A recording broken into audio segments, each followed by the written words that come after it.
কিন্তু একজন মানুষ ছিলেন যিনি এর বিরুদ্ধে অস্ত্র হাতে রুখে দাঁড়ালেন হিন্দুদের হয়ে। আমার নাম গোপাল চন্দ্র মুখার্জি। পারিবারিক মাংসের দোকান থাকার কারণে ওনাকে গোপাল পাঠা বলে ডাকা হতো। এই সব হত্যার কাণ্ড দেখার পর তিনি দলের প্রায় 500 থেকে 800 জন লোকের সাথে আলোচনা করলেন যে হাতে অস্ত্র না ধরলে কলকাতা পাকিস্তানে পরিণত হবে। বিহার, উত্তরপ্রদেশ থেকেও বহু হিন্দু গোপালের সাথে দাঁড়ায়।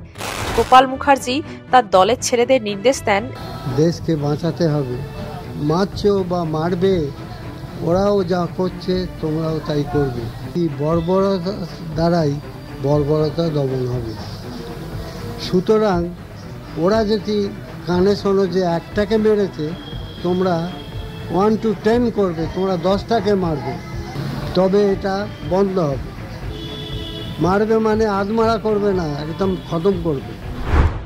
এই সময়টা ছিল ইউনিটির, যেখানে অন্যায়ের বিরুদ্ধে আক্রমণ করার জন্য প্রস্তুত হচ্ছিল সকলে।